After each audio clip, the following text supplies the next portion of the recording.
Hello beautiful people, welcome back to the channel. It's your girl Kayla and I'm back with another video. First off, I want to say happy new year to you guys. Happy 2024. I hope this year goes amazing for you guys. I hope this year you guys receive prosperity, enlightenment, happiness, and everything good like that. So today's video is all about creating your own personalized natural hair regimen routine. For starters, for people who are just starting out with their natural hair journey, I've done a total of 4 big chops in my lifetime, and it definitely was trial and error at the start, but I've mastered a plan that everybody can use for the hair growth that they want to see. Yeah, I'm not gonna hold you guys up too long. All I ask is give this video a big thumbs up, subscribe to the channel, share the video with friends, and stay tuned for more. So basically, a regimen is your hair schedule. It's how you manage your hair.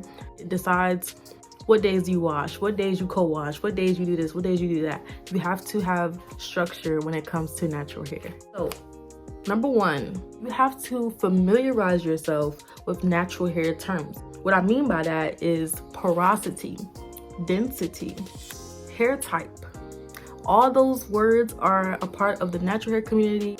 If somebody asks you, hey, what's your hair type? What's your hair density? You wanna know what they're saying because you are not familiar with those terms.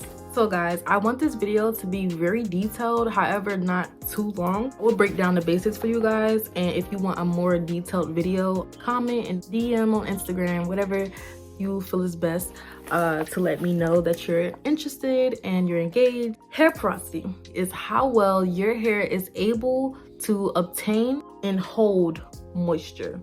This is very important to understanding your hair porosity because this helps you determine which hair products work best for your hair. So there are 3 levels of hair porosity. There's low porosity, normal or medium porosity, and high porosity hair. In this video, I'm really only going to talk about high and low because if your hair is normal porosity, then it's just normal. So there's a few ways to determine if you have low porosity hair. One is when products sit on your hair. So let's say you're putting moisturizer in your hair, but you're noticing it's just sitting there. It's not really penetrating the strands. It's just sitting on top of your hair. One is when your hair takes really long to like submerge into water.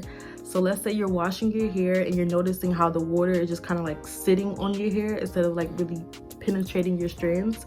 So if you notice hair like water beads on your hair, or if it's really just taking a long time for the water to like soak into your hair, that's one way. Also, when your hair takes long to dry, let's say you finish washing your hair and then you let your hair dry maybe for like a good hour or 2 and it's still wet and it's still damp and all like that, then that's another sign that you might have low porosity hair.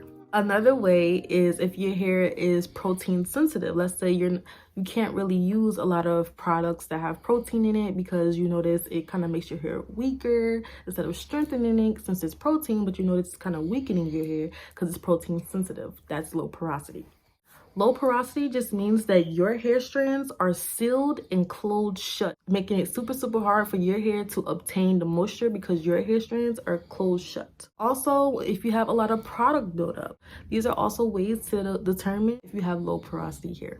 Okay, now let's talk about high porosity. High porosity hair, it loves protein. It loves protein treatments. It loves any type of protein products. Like, it just thrives off of protein. High porosity hair is when your cuticles are a lot more open and will absorb moisture fairly easy. However, this is the catch to high porosity hair. As soon as that moisture gets in your hair is as soon as the moisture leaves your hair. So it sucks up the moisture and it's right out. Easy in, easy out. Damaged or processed hair could also be high porosity as well. The hair strands are already torn, making them more open. Also, when your hair tangles easily, hair dries way too quickly and always frizzy. So density is the amount of strands on your head, how compact the strands are collectively. It's essentially how thick or thin your hair is collectively. Hair width is the size of the individual strand. It affects the ability to obtain length. And last but not least, hair types. So there's 4 hair types. 1 is straight, 2 is wavy, 3 is curly, and 4 is kinky. A type 1 hair is hard to curl, reflects the most sheen, and is the most oily of all hair textures. Wavy hair is prone to frizz and has a little bit of sheen to it. Curly hair has a definite curl pattern whether you have product in or not. Humidity equals frizz. So if you're out in the sun and your hair is out and it's gonna get frizzy. Trust and believe your hair's gonna get frizzy. And last but not least, type 4 hair is kinky and curly. So now that you are familiar with hair terms, understand your porosity, let's get into moisture methods. There are 2 types of moisture methods. One is called LOC and another one is called LCO. It stands for liquid, cream, and oil, or liquid, oil, cream. I personally recommend using the LCO method for low porosity hair and LOC method for high porosity hair. Okay, so remember guys, low porosity hair is when your hair strands are closed shut. Moisture is not able to easily get into your hair. So that's why I recommend the LCO method for low porosity, because you're using 2 moisturizers and then you're sealing those 2 moisturizers in with an oil. For high porosity hair, it's easy in, easy out with the moisture. That's why you're using a liquid, then your oil, then a cream to really lock in the moisture. Now let's get into starter products. So for starter products, you want to have at least 1 clarifying shampoo, 1 moisturizing shampoo, a deep conditioner, a co-wash. I personally recommend the As I Am coconut co-wash, leave-in conditioner or cream, oil of course as a sealant, and water. We can't forget about water. Water is great for the body, great for hair, great for everything. Water is an essential to everything, even your hair. So I also recommend you guys getting a water bottle. All right, now let's get into how often you should be washing your hair, how often you should be co-washing your hair, things like that. Me personally, I recommend washing your hair once a month. And when I say this, I mean using a clarifying shampoo to really get into your scalp, get into your hair, to make sure everything is clean, because we need that clean slate. We cannot walk around here with dirty hair. As far as co-washing, co-wash is basically a cleansing shampoo. I recommend doing those every once a week or every 2 weeks if you can. But co-washing is very, very good for your hair because it's literally a conditioner that cleanses your hair. So yes, you're getting any buildup and everything out your hair, but you're also not stripping the all complete moisture out your hair as if you would using a regular shampoo. For the protein treatments, I recommend you guys do those once a month. But if you're a high porosity girly, then do those more frequently. All right, you guys, that's all I have for today's video. I hope it was very helpful to the beginners out there who are really just trying to get into their hair care and don't know where to start.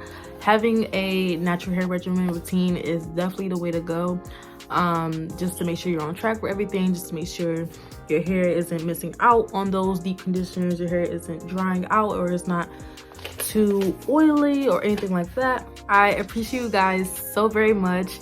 And yeah, this video was very fun to make. It makes me happy that I'm helping people just, you know, educate them on these things, because it's not getting taught. Like, nobody teaches this to you in school or anything. It's just something that you got to learn for yourself. So yeah, I'm really, really happy. I'm really, really excited to be on this YouTube journey with you guys.